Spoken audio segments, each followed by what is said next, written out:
प्यारे बच्चों, मैं अंजनी सर, मैं आपको ये पाठ अगले वीडियो में बता रहा था। मैंने अब तक आपको बताया कि एक कुलीन परिवार है और उसके घर में 4 भाई हैं और सभी हुनरमंद पढ़े लिखे हैं, लेकिन शान शौकत का झूठा दिखावा करने के लिए वे घर से बाहर नहीं निकलते हैं काम करने के लिए और दिन प्रतिदिन गरीब होते जा रहे हैं। इस स्थिति से अनजान उनके एक मेहमान उनके घर आए और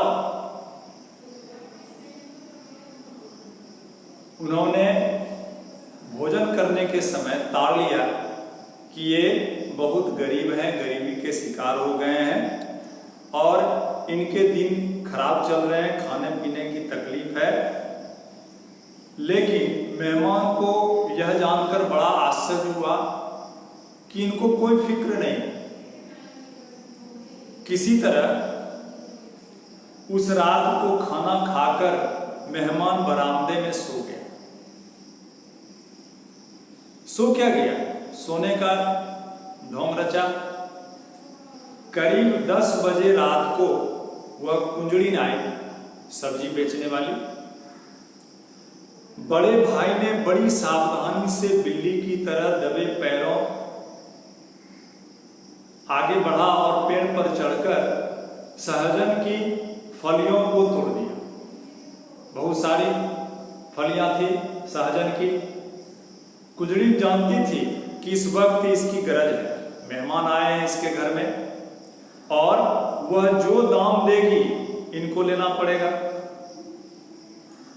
जब बड़ा भाई टोकरी में सारा सहजन की फलियां लेकर कुंजड़ी के पास आया तो उसने दाम कम दिए और कहा, देखो भाई, आजकल सहजन की मांग नहीं है, मुझे भी बाजार में अधिक लाभ नहीं मिलता, अब मैं तुमको पहले की तरह ज्यादा कीमत नहीं दे सकती। तुम्हारी गरज हो तो दाम लो, नहीं तो मैं चली। उसको पता था कि ये मेहमान है, इसके यहाँ मेहमान आए हैं और इसको अब बहुत गरज है, पैसे की बहुत जरूरत है, इसलिए हम जो कीमत देंगे ये तो लेंगे। इस मौके का उसने फायदा उठाया। बड़े भाई ने मुंह पर हाथ रख दिया, कहा, तुम जितना देना चाहती हो दे दो, मगर जोर से मत बोलो। बरामदे में हमारे मेहमान सो रहे हैं, जाग जाएंगे और समझ जाएंगे कि हम लोग सहजन बेचकर अपने घर का गुजारा कर रहे हैं। कुंजड़ी ने इस मौके का लाभ उठाकर फलियों के दाम और भी कम घटा कर दे दिए। अब लाचार होकर बड़े भाई को उतना ही पैसा लेना पड़ा जितना उस कुंजड़ी ने दिया। कुंजड़ी चली गई और फिर फलियां बेचकर यह भाई अपने खाट पर चारपाई पर गया और सो गया। चारों तरफ से खर्राटे की आवाज आ रही थी, सभी सोए थे, एकमात्र मेहमान जगा हुआ था। वह तो था बड़ा दूरदर्शी, दूर की सोचने वाला था। उसने सोचा, यह कितना अच्छा परिवार है, प्रतिष्ठित खानदानी लोग हैं, झूठी और बनावटी इज्जत के ख्याल से ये नौजवान लड़के खाने पीने की तकलीफ बर्दाश्त कर रहे हैं और इस मामूली सहजन के पेड़ के भरोसे अपना पूरा गुजारा कर रहे हैं। कितनी शर्म की बात। जो 4 भाई पढ़ा लिखा, हट्टा कट्ठा, स्वस्थ, सुंदर, जो घर से बाहर निकलकर अपनी कमाई कर सकता, अर्जन कर सकता और अपनी स्थिति सुधार सकता है, वह केवल दिखावा करता है। मामूली बनावटी इज्जत को ढकने के बाद, बनावटी इज्जत बनाने के लिए, झूठी इज्जत को बरकरार रखने के लिए बस इतना सा के लिए काम करने नहीं जाते। वह चुपचाप था। मेहमान और बरामदे के एक कोने में कुल्हाड़ी पड़ी हुई थी। वह चुपचाप गया और उसने कुल्हाड़ी उठाई और बिना किसी आहट के सहजन के पेड़ के पास पहुंचा और पेड़ को जड़ के साथ काटकर धरती पर गिरा दिया। और फिर पौ फटने से पहले ही, नीम अंधेरे में जिसको कहते हैं, सुबह होने से पहले ही जब थोड़ा अंधेरा होता है, मेहमान घर से चला गया सहजन के पेड़ को काटकर। यह काम तो उसने गलत किया। यही पेड़ तो उस परिवार का गुजारा करने का एकमात्र माध्यम था, लेकिन इसने बड़ी दूर की सोची मेहमान ने, और सहजन पेड़ को काटकर चला गया। सवेरा हुआ, बड़े भाई ने उठकर देखा कि मेहमान बरामदे से गायब और बगीचे में सहजन का पेड़ कटा हुआ है। अब घर को सहारा देने वाले किसी बुजुर्ग के मर जाने पर, मान लीजिए किसी घर में कोई बुजुर्ग है और उसी के सहारे घर चल रहा है और वो बुजुर्ग मर गया, तो किस प्रकार घर में चारों तरफ मातम छा जाता है। ठीक वैसे ही समझो कि कोई घर का बड़ा बुजुर्ग मर गया और घर में मातम छा गया, सन्नाटा छा गया चारों तरफ। चारों भाइयों की मां कहने लगी, यह कैसा दुष्ट मेहमान कहां से आया था? ये कैसा मेहमान था? ये रिश्तेदार नहीं, मेहमान नहीं, ये पिछले जन्म का लगता है कोई हमारा दुश्मन था। अगर इसे हमारी बुरी हालत पर, गरीबी पर इतना ही तरस आ रहा था तो चुपचाप हमारे घर में 8-10 मन अनाज भेज देता। अब हमारे परिवार का एकमात्र सहारा सहजन का पेड़ था, उसको इसने काट डाला और चुपचाप चला गया। बड़े भाई ने मां से कहा, अम्मा, जब तक हमारा बस चला, घर की जो पुश्तैनी इज्जत थी, खानदानी इज्जत थी, हमने बचाई। न किसी की नौकरी की, न किसी के आगे हाथ फैलाया।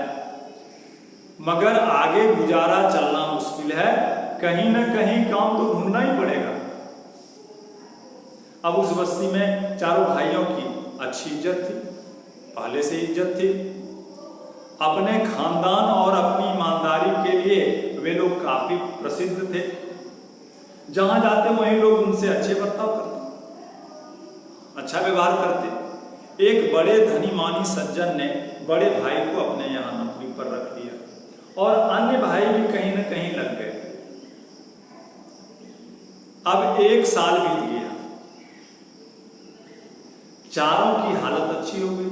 अब चारों भाई कमाने लगे। अब उस ख्याली इज्जत, बनावटी इज्जत का ख्याल नहीं किया उन्होंने। बस घर का स्थिति सुधर गया, घर का कामकाज ठीक चलने लगा। घर में दूध, घी, दही और अन्य सभी चीजों की कोई कमी नहीं रही। फिर दूसरी दीपावली आई, दूसरे वर्ष फिर वही मेहमान उनके घर आए और उसने आते ही कबूल किया कि आंगन का वह पेड़ उसी ने कुल्हाड़ी से काट कर गिराया था। उन्होंने स्वीकार किया और इस कठोर कर्म के पीछे उसके दिल में कठोरता नहीं थी, नेक नियति थी। और कोई इसके पीछे कोई खराब इरादा नहीं था। घर के लोग भी यह अच्छी तरह जान चुके थे। अब उन चारों भाइयों ने बड़े प्रेम से अपने मेहमान की खातिरदारी की और उसे विदा करते समय कहा हाथ जोड़कर कि यदि आप उस दिन हमारे घर आकर सहजन का पेड़ नहीं काटते तो हमारा दिन भी नहीं पलटता। आपने उस दिन आकर सहजन का पेड़ काट दिया, मानो हमारी काहिली, आलसपन और बदकिस्मती को काटकर फेंक दिया। आपने उस दिन सहजन का पेड़ नहीं काटा, हमारे आलसपन को काट दिया, हमारे काहिली को काट दिया और हमारी बदकिस्मती को काटकर फेंक दिया। अगर आप हम पर तरस खाकर 5-10 मन अनाज हमारे घर भेज देते तो हम वहीं के वहीं रहते, बल्कि और नीचे गिर जाते, बल्कि और हमको किसी का अनुग्रह लेने के कारण हमारी इज्जत में बट्टा पड़ जाता और फिर हम और अधिक बुजदिल हो जाते।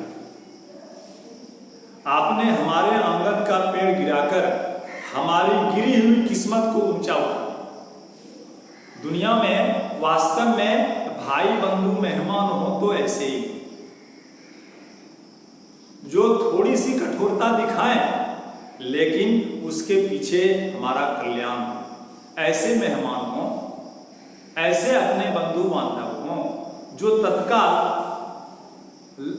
लाभ हानि न देखकर भविष्य की दूरदर्शिता के साथ सोचकर वह काम करें जो हमारे लिए कल्याणकारक।